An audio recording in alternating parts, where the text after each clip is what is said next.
నమస్తే. Prajasena why Praveen. Revanth Reddy BJP పార్టీలోకి వెళ్ళబోతున్నాడు. నేను ఆ థంబ్‌నెయిల్ ఒకటి చూశాను నేను. రేవంత్ రెడ్డి బీజేపీలోకి రాబోతున్నాడు అని. నిజంగా రేవంత్ రెడ్డికి బీజేపీ పార్టీలోకి పోవాల్సినంత అవసరం ఉందా? రేవంత్ రెడ్డితో పాటు ఇంకొంతమంది కూడా బయట ప్రొపగండా స్టార్ట్ చేశారు. Revanth Reddy after parliament elections తర్వాత రేవంత్ రెడ్డి బీజేపీ పార్టీలో చేరబోతున్నాడు. ఎందుకు? ఎందుకు ఈ ప్రొపగండా స్టార్ట్ చేశారు? ఇప్పుడు రేవంత్ రెడ్డి ఒక ఎమ్మెల్యేగా ఉన్నాడు, లేదు ఒక మంత్రిగా ఉన్నాడు. రేవంత్ రెడ్డి దగ్గర కొంతమంది ఎమ్మెల్యేలు ఉన్నారు. సరే ఈ ఈ ఇక్కడ ఈ పార్టీకి ద్రోహం చేసి వేరే పార్టీలో బీజేపీలో జాయిన్ అయ్యి అక్కడ ముఖ్యమంత్రి పదవి ఆఫర్ చేస్తున్నారంటే పోయిందంటే అర్థం ఉంటుంది కదా! అసలు రేవంత్ రెడ్డికి being a chief minister of Telangana, Congress పార్టీకి చీఫ్ మినిస్టర్‌గా ఉన్న అతనికి బీజేపీలోకి పోవాల్సిన అవసరం ఏముంది? సరే రేపొద్దున పార్లమెంట్ ఎలక్షన్‌లో బీజేపీ గెలిచింది అనుకుందాం. సెంట్రల్‌లో బీజేపీ వచ్చిందనుకుందాం. So what? ఏమవుతది? కొన్ని పనులు జరగవు. తెలంగాణ గవర్నమెంట్, కాంగ్రెస్ గవర్నమెంట్ ఉంది కాబట్టి కొన్ని నిధులు ఇవ్వకపోవచ్చు. కొంచెం ఇబ్బంది పెట్టొచ్చు. దానికి ముఖ్యమంత్రి ఈయన పోయి బీజేపీలో చేరడానికి ఏంటి సంబంధం? ఏముంటుంది? అక్కడ చేరడం వల్ల ఏముంటుంది? ప్రధానమంత్రి పోస్ట్ ఏమన్నా ఇస్తారా? రేవంత్ రెడ్డి బీజేపీలో చేరితే నరేంద్ర మోడీని పక్కన పెట్టేసి రేవంత్ రెడ్డిని ప్రధానమంత్రిని చేస్తారా? ఎందుకు పోతాడు ఆయన? ఇప్పుడు వీళ్ళు సో కాల్డ్ నేతలు చెప్తున్నట్టు ఒకవేళ ఆయన బీజేపీ పార్టీలకు పోవాలి అనుకుంటే అలాంటప్పుడు తమిళనాడు ఉంది, కేరళ ఉంది. ఇట్లా చాలా రాష్ట్రాలు ఉన్నాయి కదా! చాలా రాష్ట్రాల్లో ప్రాంతీయ పార్టీలే ఉన్నాయి. మరి వాళ్ళందరినీ కూడా రేపొద్దున అందరిని బీజేపీలో తీసేసుకొని ఓన్లీ ప్రతిపక్షం లేకుండా ఓన్లీ బీజేపీ ఒక్కడే ఉంటదా? చెప్పేవాడికైనా బుద్ధుండాల. అట్లెట్లా మాట్లాడతారు? ఆయనకి ఏం అవసరం ఉంది ఇప్పుడు? సరే పోనీ బీజేపీ పార్టీకి ఏమైనా 20, 25, 30 సీట్లు ఉన్నాయా ఇక్కడేమైనా? ఇక్కడ బీజేపీకి ఒక 30 సీట్లు ఉన్నాయి. రేవంత్ రెడ్డి దగ్గర ఒక 15 మంది, 20 మంది ఎమ్మెల్యేలు ఉన్నారు. వాళ్ళు కలిసిపోయి బీజేపీలో జాయిన్ అయ్యి ముఖ్యమంత్రి పదవి కోసం జాయిన్ అవుతున్నాడు అంటే అర్థం ఉంటుంది. ఆయనే చీఫ్ మినిస్టర్ కదా! తెలంగాణకు ఆయనే చీఫ్ మినిస్టర్ అయినప్పుడు ఆయనకి ఏం అవసరము? వేరే పార్టీలో జాయిన్ అవ్వడం అవసరం ఏముంది? కాంగ్రెస్ పార్టీ ఇవ్వాల్సిన దానికంటే 100 టైమ్స్ ఎక్కువ ప్రియారిటీ ఇస్తుంది రేవంత్ రెడ్డికి. రేవంత్ రెడ్డి అనుకున్న దాన్ని చేస్తున్నాడు కదా తెలంగాణలో ఇండిపెండెంట్‌గా. ఇంకా రేవంత్ రెడ్డికి ఏం అవసరం ఉంటుంది? వేరే పార్టీలకు పోవాల్సిన అవసరం ఏముంది? కాంగ్రెస్ పార్టీ కదా ఆయన ముఖ్యమంత్రిని చేసింది. బీజేపీ పార్టీ కాదు కదా ముఖ్యమంత్రిని చేసింది. బీజేపీలోకి ఎందుకు వెళ్తాడు? పోనీ తనేమన్నా ఉప ముఖ్యమంత్రిగా ఉన్నాడు, లేదు ముఖ్యమంత్రి అవ్వాలనుకుంటున్నాడు, పార్టీకి వెన్నుపోటు పొడిచి వేరే పార్టీలో జాయిన్ అయ్యి ముఖ్యమంత్రి అవుతున్నాడు అంటే అర్థం ఉంది. ఏక్నాథ్ షిండే ఎవరు ఆయన? ఆయన ఒక ఎమ్మెల్యేగా ఉన్నాడు, ఒక మంత్రిగా ఉన్నాడు. ఆయన ముఖ్యమంత్రి కావాలనుకున్నాడు. తన దగ్గర కొంతమంది ఎమ్మెల్యేలు ఉన్నారు. బీజేపీతో కలిసి పార్టీకి వెన్నుపోటు కలిసి బీజేపీతో కలిసి ముఖ్యమంత్రి అయ్యిండు. ఫైన్, దాంట్లో అర్థం ఉంది. ఈయనకేం అవసరము? ఈయన ఆల్రెడీ ముఖ్యమంత్రి కదా! ఏమో అరవింద్‌కి ఏమైనా చెప్పారు గిట్టనేమో, అయ్య బాబు నువ్వు వచ్చేసేయి, బీజేపీలోకి వచ్చేసేయి, నిన్ను నరేంద్ర మోడీ దిగిపోయి నిన్నే ప్రధానమంత్రి చేసేస్తారు. నరేంద్ర మోడీని ప్రధానమంత్రి పదవి నుండి తీసేసి నిన్ను ప్రధానమంత్రిని చేస్తామని చెప్పారేమో మరి. ఆయన పోయి చెప్పినట్టున్నాడు. ఏం లేదండి, సింపుల్. ఆయన నిన్న 2 లక్షల రుణమాఫీ చేస్తా అని ప్రకటన చేసిండు. ప్రతిపక్షాలకు గుబులు స్టార్ట్ అయ్యింది. అరే ఈ టైంలో అయినా ఇట్లా అనౌన్స్ చేయడం ఏంటి? ఇది అనౌన్స్ చేయడం వల్ల మాకు బాగా దెబ్బ పడుతుంది. పర్టికులర్‌గా బీజేపీకి. వాళ్ళు చెప్పారు, వాళ్ళు మేనిఫెస్టోలో పెట్టారు, వాళ్ళు ప్రామిస్ చేశారు 2 లక్షల రుణమాఫీ చేస్తా అని బల్ల గుద్ది చెప్పాడు రేవంత్ రెడ్డి. మీరు 2 లక్షల బ్యాంకుకెళ్ళి రుణం తీసుకోండి, మేము 9 తారీఖు రోజు వచ్చి మేము రుణమాఫీ చేస్తామని చెప్పాడు.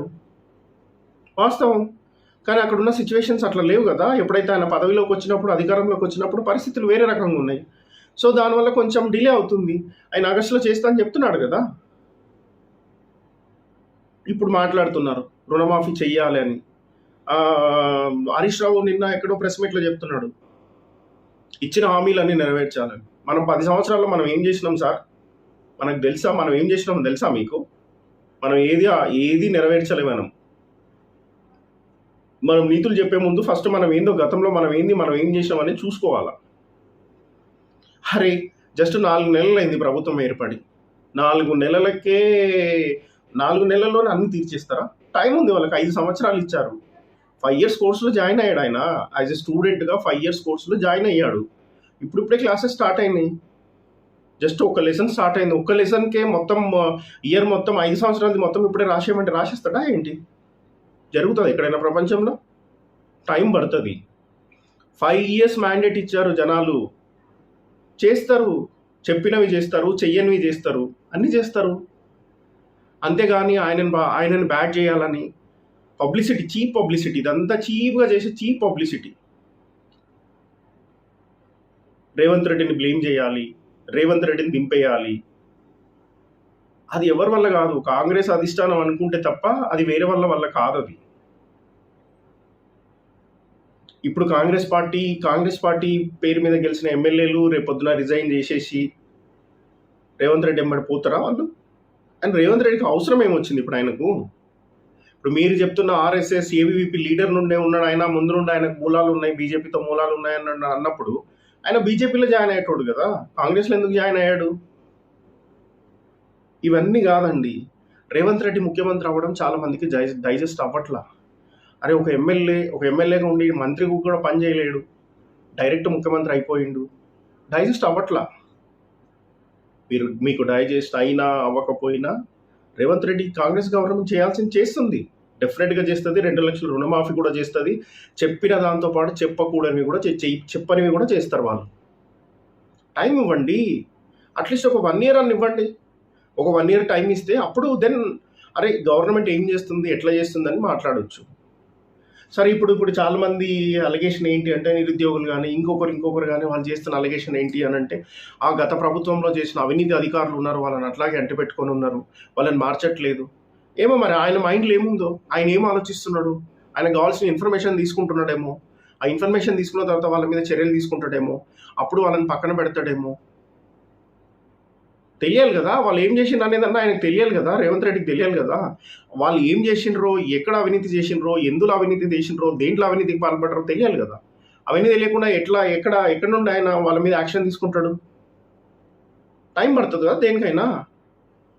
మనం టైం ఇవ్వాలి. మనం టైం ఇవ్వకుండా ముఖ్యమంత్రి రేవంత్ రెడ్డి ఏం చేయట్లేదు, అది చేయట్లేదు, ఇది చేయట్లేదు అంటే చూద్దాం.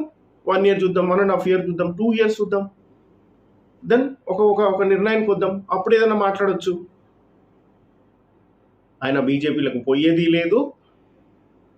కలలు అంటున్నారు బీజేపీలో పోతారని. ఎందుకు పోతారండి? ఒక ముఖ్యమంత్రి స్థాయిలో ఉన్న వ్యక్తి ఆ మాత్రం ఎథిక్స్ ఉండవా? ఆయన అవసరం ఏమొచ్చింది ఆయనకు? 65 మంది ఎమ్మెల్యేలు ఉన్నారు, సిపిఎంతో కలిపి, కమ్యూనిస్టులతో కలిపి 65 మంది ఉన్నారు. 2-3 బీఆర్ఎస్ నుండి కాంగ్రెస్లో జాయిన్ అయినరు. ఇంకేం అవసరం ఉంటుంది ఆయనకు? 10 సంవత్సరాల నుండి కూడా బీజేపీ గవర్నమెంటే ఉండింది కదా తెలంగాణలో. మరి కేసీఆర్ ముఖ్యమంత్రిగా లేడా? కేసీఆర్ పోవాలనుకుంటే మరి కేసీఆర్ని కూడా తీసుకోవాల్సింది కదా, వాళ్ళు తీసుకోలేదు కదా. మరి అట్లేమి ఉండదండి. జస్ట్ రేవంత్ రెడ్డిని పార్లమెంట్ ఎన్నికల్లో కాంగ్రెస్ పార్టీని దెబ్బ కొట్టడానికి కోసం చేస్తున్న ప్రయత్నమే రేవంత్ రెడ్డి బీజేపీలో చేరుతాడు, ఇంకో దాంట్లో చేరుతాడు, ఏ దాంట్లో చేరడు. ఆయనకు అవసరం లేదు, చేరాల్సిన అవసరం లేదు. ఎందుకు అవసరం లేదంటే బీయింగ్ ఏ చీఫ్ మినిస్టర్, ఒక రాష్ట్రానికి చీఫ్ మినిస్టర్ ఆయనకేం ఇప్పుడు వేరే పార్టీలో చేరిస్తే మన ప్రధానమంత్రిది ఏం రారు కదా. వేరే పార్టీలో జాయిన్ అయినా ఒకవేళ ముఖ్యమంత్రిగానే ఉంటాడు కదా. వేరే పార్టీ అయినా ఏం ఆఫర్ ఇస్తుంది? చీఫ్ మినిస్టర్ ఆఫర్ ఇస్తుంది. ప్రైమ్ మినిస్టర్ అయితే ఆఫర్ చేయదు కదా. మరి ఇక్కడ కంఫర్టబుల్గా ఉన్నప్పుడు ఆయనకి ఏం అవసరం ఉంటుంది వేరే పార్టీలో పోయి ముఖ్యమంత్రిగా వేరే పార్టీలో ఉండి చేయాల్సిన అవసరం?